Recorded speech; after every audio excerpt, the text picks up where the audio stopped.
Oke, kita telah berada di salah satu UMKM di Singaraja. Benar sekali Kak, dan ini tentunya kita akan sebentar lagi akan mewawancarai pemilik dari warung Pudina sendiri. Oke, tanpa menunggu lama-lama lagi, kita lihat di dalamnya. Baik, selamat siang. Jadi saya di sini sudah bersama Ibu Komaria selaku dari pemilik dari usaha UMKM yang akan kita wawancarai. Nah, sebelumnya terima kasih atas waktu yang diberikan karena Ibu telah bersedia untuk kami wawancarai. Nah, sebelumnya apakah Ibu Komaria sudah bersedia untuk kami wawancarai? Siap. Baik, kan dalam era ini kan banyaknya itu permintaan pasar nih. Nah, bagaimana Ibu menganalisis permintaan pasar?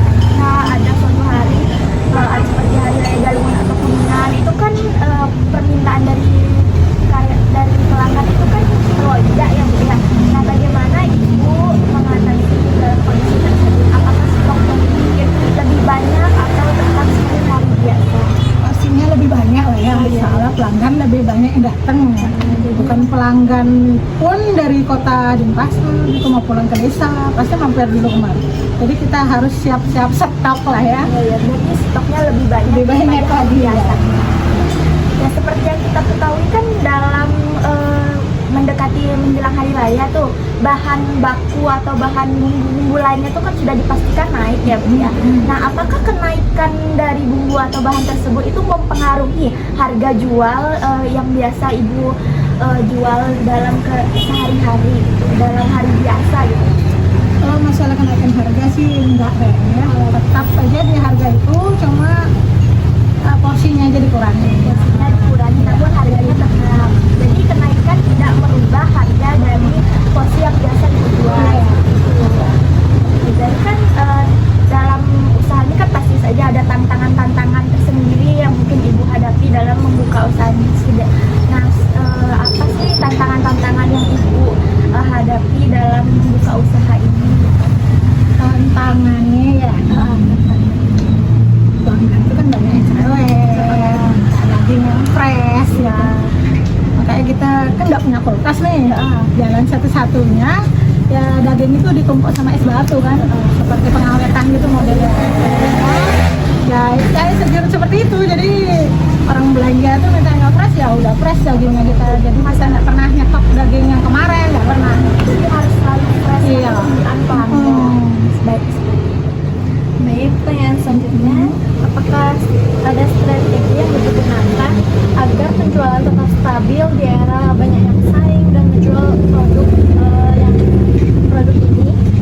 Gini ya, kita pelanggan itu kan kualitas yang utama ya. Itu mungkin apa tadi pertanyaannya? Strateginya kita nanti dari bumbu mungkin ya nanti bumbu itu sudah pasti nggak ada campurannya. Mungkin strategi saya biar menarik pelanggan, kita kasih bonus apa gitu. Kadang kan bumbu kacang kita dilebihin, kita oke aja. Pedas dipedasin monggo, pokoknya sesuai kepuasan pelanggan lah. Dan cita rasanya udah Ya pasti. apakah Ibu menggunakan bantuan teknologi untuk memasarkan produk ini?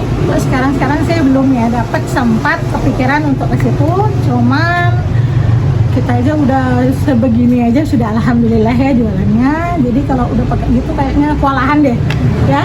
Maaf ya mungkin kayak gitu lah. Terima kasih Ibu karena telah bersedia untuk kami wawancarai. Terima kasih atas waktu yang sudah diluangkan kepada kami mengikutas pendidikan oleh dosen pengampu. Bisa saya ucapkan selamat siang. Semoga jualan Ibu ramai dan banyak makin dikenal oleh masyarakat. Terima kasih Ibu. Analisa, setelah kami amati, kami telah menemukan permintaan, penawaran, dan keseimbangan pasar yang ada di warung Pudina tersebut. Wah, bagus sekali Kartini. Bagaimana dengan permintaannya? Nah, dari hasil analisis menunjukkan bahwa warung Pudina memiliki permintaan yang cukup tinggi sampai-sampai pemilik merasa kelelahan dalam melayani konsumennya. Oh, berarti dapat dikatakan warung Pudina ini banyak peminatnya Kartini. Ya, betul sekali. Tapi dengan adanya permintaan yang tinggi, warung Pudina menghadapi situasi di mana penawaran mereka tidak selalu dapat memenuhi permintaan yang ada. Nah, hal tersebut akan mempengaruhi keseimbangan pasar di warung Pudira tersebut.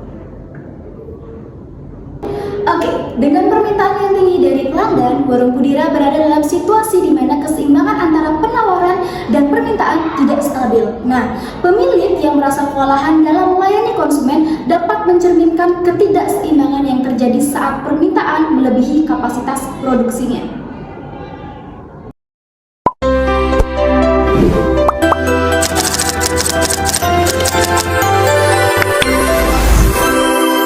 Tentunya, warung Pudira ini perlu membuka cabang baru di lokasi yang strategis, sehingga dapat memperluas cakupan pasar dan juga memenuhi permintaan para konsumen. Nah, pastinya apabila memperluas cakupan pasar, warung Pudira ini juga perlu membutuhkan yang namanya tenaga kerja, sehingga dengan adanya tenaga kerja ataupun karyawan, warung Pudira itu dapat lebih efisien dalam memenuhi permintaan pelanggan yang meningkat, sehingga memastikan bahwa permintaan dari para konsumen ataupun pelanggan tersebut selalu terpenuhi. Lalu, warung Pudira ini juga perlu menggunakan teknologi sebagai media promosi. Nah, apabila warung Pudira ini memanfaatkan teknologi dalam pemasarannya, maka kelompok kami yakin bahwa permintaan pasti akan bertambah. Nah, dengan adanya aplikasi seperti GoFood sebagai media pemasaran, pelanggan pasti dapat dengan mudah melihat menu yang ada dalam warung Pudira tersebut, serta melakukan pemasaran dan membayar secara online. Selain itu, warung Pudira ini juga perlu ataupun dapat menggunakan media sosial seperti TikTok, Instagram, ataupun Facebook untuk mempromosikan menu baru, diskon, ataupun event khusus kepada para pelanggan.